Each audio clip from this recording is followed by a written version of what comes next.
The very first thing the girl did after being reborn was to watch, with her own eyes, as her fiancé tumbled down the stairs and broke his leg. From that moment on, he became a complete cripple, all because the girl was a 97th generation descendant of Nuwa. In her previous life, in order to repay the life-saving kindness from her childhood, she had taken the initiative to cure John's paralyzed legs, and under his father's tearful pleading, she had agreed to marry him. But she never expected that on the very day of their wedding, John would stab her to death with a knife, simply because he resented her for taking the credit from his white moonlight. If she had not acted smart and rushed to heal his legs first, his father would not have forced him to marry her because of it, which, in turn, led to his white moonlight falling off a cliff in heartbreak. In order to atone to the deceased white moonlight, John did not hesitate to kill the girl and bury her with her. In the end, the girl closed her eyes in regret and unwillingness. When she opened them again, she had been reborn to the day his father came seeking medical help. But this time, faced with his father's pleas, the girl refused without hesitation, saying that she was just a village doctor and had no ability to cure John at all. Upon hearing that, John immediately lashed out,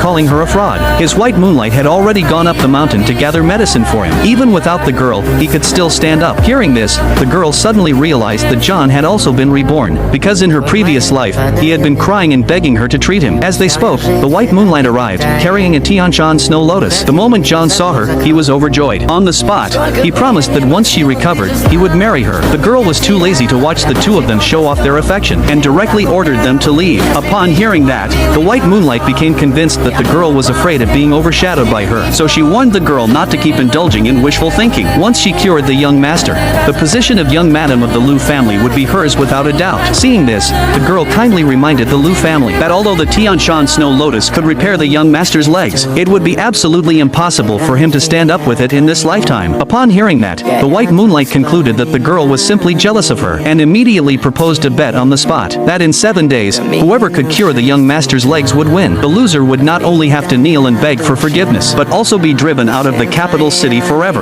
The girl agreed without the slightest hesitation, but the one she intended to treat was not John, but James. Upon hearing this, the servants immediately burst into chatter, saying that James had been in a coma for a full 10 years. Not to mention standing up, even waking up would be a miracle. How could the girl possibly cure him in just 7 short days? The white moonlight thought she already had victory in the bag, so she immediately accepted the girl's wager on the spot. John even mocked the girl, telling her she might as well admit defeat now, so she wouldn't end up as the laughingstock 7 days later. But upon hearing this, the girl only warned John to take better care of himself, lest his legs remain unfixed and he ends up with another illness instead. She then brought James to the clinic. James's mother had wanted to stay and attend to him, but the girl firmly persuaded her to leave, allowing no refusal. This was because her treatment method required complete honesty between her and the patient.